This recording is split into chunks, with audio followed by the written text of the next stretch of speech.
Amezketarra, da nik aukeratu nuen, ze voluntario bezala ibili naiz urte pare baten Arkitektos Sin Fronterasen, Donostin.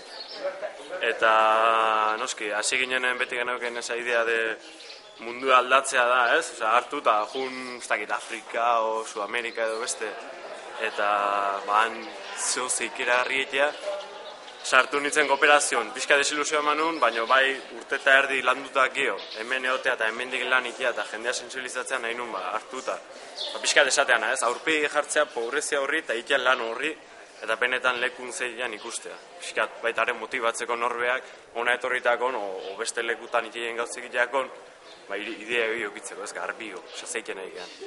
Honduraseagoaz, zer sokin, intermediario die Medicus Mundi, baina oain diken 3 persona guaz eta asko egiztigu esan. Nela nahi zangoa arkitektoa nahi zenez alako etxe bizitza eraikuntza proiektu bat dau eta han parte hartzea, ez dakit konkretamente zer, ze 3 hilabete normalen zuk izan dezu direkzioa hartu, ez zer, normalen segimentu handikia eta eskua botatzea izangoa, eta noa baita ere beste 2 personakin, zeinak bad izangoan genero berdintasuna eta beste bat kontabilidad orduan guaz alako.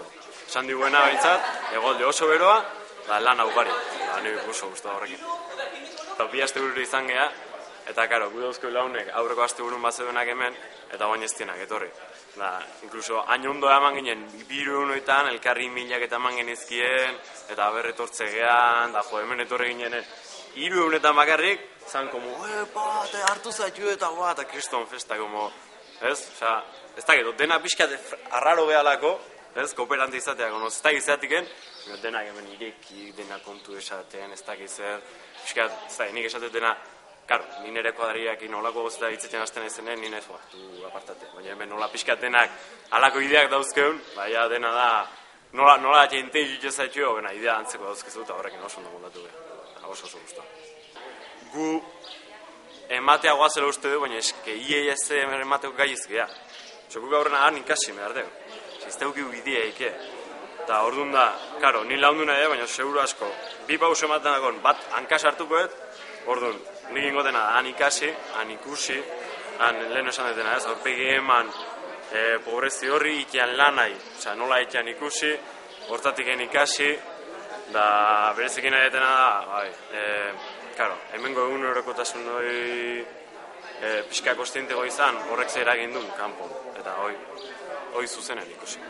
Mi nombre es Izaskun, vengo de Getxo y soy profesora, soy de infantil y de logopedia. Entonces he estado trabajando en ikastolas privadas aquí, me he pasado a la pública y todo, y entonces un poco en el ámbito de educación es en lo que yo me relaciono. Siempre he intentado las prácticas cuando estaba estudiando, pues bueno, ir a estudiar fuera o hacer las prácticas o algo para tener otro punto de vista, otro tipo de educación totalmente diferente y a la vez poder aportarlo aquí. Tal y la situación en la que vivimos, que hay más inmigración y todo, pues cada vez estoy teniendo más alumnos que vienen de Perú, que vienen de Bolivia, que vienen de Ecuador, y entonces toda esa inmigración que está viniendo, yo estoy aprendiendo y la forma de educar que ellos tienen allí es diferente a la de aquí. Entonces creía que para mí iba a ser un proyecto muy bonito, para luego yo a la vez tener aquí una oportunidad en la que seguir educando de diferentes formas. De primeras cuando nos apuntamos no sabemos, o sea, es toda una lotería, te puede tocar tanto por mucho que tengas tú tu perfil de educación, yo sabía que me podía tocar a construir una casa o ayudar, o sea, venimos abiertos a todas las ideas y con todo tipo de proyectos. He tenido la suerte que me ha tocado en Perú, en Trujillos, que es un proyecto de educación especial, son unas monjas justo que han formado una escuela con personas con parálisis cerebral, síndrome de Down, que ahí está como bastante aislado, vamos, que no los tienen muy integrados en toda la sociedad, y entonces vamos a ir a una escuela allí a ayudar en ese proyecto en todo lo que podamos. O sea, hemos hecho una relación muy buena entre todos, una ilusión al venir, que ha coincidido que de nuestro total de casi todos hemos sido seleccionados, que es como muy difícil además de que es, y muy bien. Todas las charlas y todo lo que nos han dado muy interesante, creo que necesario además, porque era como que nos tiene que abrir un poco la mentalidad y cambiar la mentalidad que tenemos aquí a dónde vamos y tener un poco claro todo. Y muy bien, la verdad que se lo recomiendo a todo el mundo y la oportunidad que hemos tenido vamos a aprovecharla a tope.